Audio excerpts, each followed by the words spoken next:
വയനാട്ടിൽ UDF-ഉം LDF-ഉം ആഹ്വാനം ചെയ്ത ഹർത്താൽ പുരോഗമിക്കുകയാണല്ലോ. കോഴിക്കോട് വയനാട് അതിർത്തിയായ ലക്കിടിയിൽ UDF പ്രവർത്തകർ വാഹനങ്ങൾ തടഞ്ഞു. മുണ്ടക്കൈ ചൂരൽമല ഉരുൾപൊട്ടൽ ദേശീയ ദുരന്തമായി പ്രഖ്യാപിക്കാത്തതിൽ പ്രതിഷേധിച്ചാണ് ഹർത്താൽ. വൈകിട്ട് 6 മണി വരെയാണ് ഹർത്താൽ.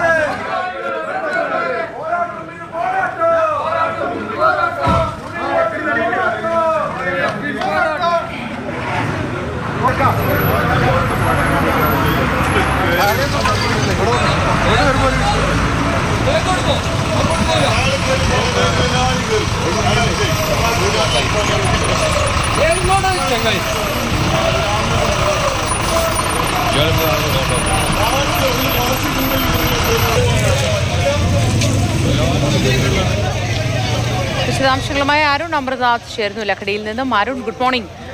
ഈ പ്രവർത്തകർ ഇപ്പോഴും വാഹനങ്ങൾ തടയുന്നുണ്ടോ? അവശ്യ സർവീസുകളെ ബാധിച്ചിട്ടുണ്ടോ ഹർത്താൽ? മുന്തി, ഗുഡ് മോർണിംഗ്. നിലവിലെ ഇപ്പോഴത്തെ സാഹചര്യം എന്ന് പറയുന്നത്, ഇപ്പോൾ ഞാൻ നിൽക്കുന്നത് ഇത് വയനാട്ടിലെ പ്രധാന കവാടമാണ്, ലക്കിടിയിലെ പ്രധാന കവാടം. ഇതിനു മുന്നിലായാണ് ഇപ്പോൾ UDF പ്രവർത്തകർ വാഹനം തടയുന്നത്. അതായത് കോഴിക്കോട് ദിശയിലേക്ക് പോകുന്ന വാഹനങ്ങളും ചുരം കയറി വയനാട്ടിലേക്ക് വരുന്ന വാഹനങ്ങളും ക്രമേണയായി തടയുകയാണ്, ഇടവേളകളിലായി തടയുകയാണ്. 10 മിനിറ്റ് ഇടവേളകൾ വെച്ച് വാഹനം തടയുന്ന കാഴ്ചയാണ് കാണുന്നത്. നേരത്തെ ഇപ്പോൾ വാഹനങ്ങൾ കടത്തി വിട്ടതാണ്, വീണ്ടും വാഹനങ്ങൾ തടയുന്നു. അത്തരത്തിൽ ആണ് UDF-ന്റെ ഒരു പ്രതിഷേധം മുന്നോട്ട് പോകുന്നത്.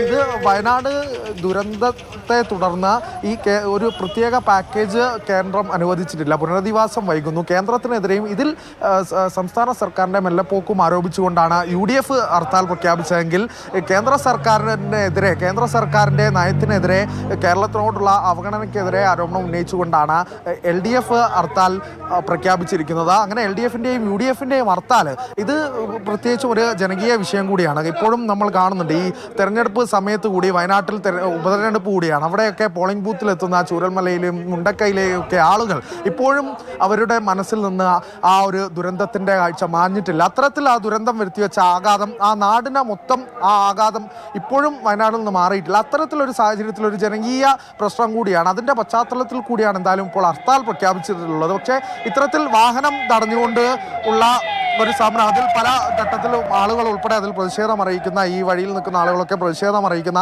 സാഹചര്യമൊക്കെയും നമ്മൾ കാണുന്നുണ്ട്. ഈ പോലീസിനോടൊക്കെ പരാതി പറയുന്ന സാഹചര്യവും നമ്മൾ കാണുന്നുണ്ട്. അപ്പോൾ ആദ്യം പ്രഖ്യാപിച്ചതാണ് ഇത് നാടിന് വേണ്ടിയാണെന്ന ആവശ്യം ഉയർത്തിക്കൊണ്ട്, അത് പറഞ്ഞുകൊണ്ടാണ് ഈ പ്രവർത്തകർ എന്തായാലും ആളുകളോടൊക്കെ സംവദിക്കുന്നത്. വീണ്ടും വാഹനങ്ങൾ തടഞ്ഞുകൊണ്ടിരിക്കുകയാണ്. ഈ കോഴിക്കോട് നിന്ന് വയനാട്ടിലേക്ക് വരുന്ന വാഹനവും വയനാട് നിന്ന് ചുരം ഇറങ്ങുന്ന കോഴിക്കോടേക്ക് പോകുന്ന വാഹനങ്ങളും തടയുകയാണ്. 2 വശത്തായി പ്രവർത്തകർ നിന്നുകൊണ്ടാണ് ഇത്തരത്തിൽ വാഹനങ്ങൾ തടയുന്നത്.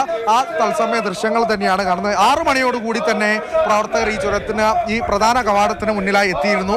അത്തരത്തിൽ ഹർത്താൽ ഇപ്പോൾ തന്നെ ആരംഭിച്ചിരിക്കുന്നു എന്നുള്ളതാണ്. ഇത്തരത്തിലുള്ള പ്രതിഷേധ പ്രകടനങ്ങളൊക്കെ രാവിലെയോടുകൂടി തന്നെ ആരംഭിച്ചിരിക്കുന്നു എന്നുള്ളതാണ്.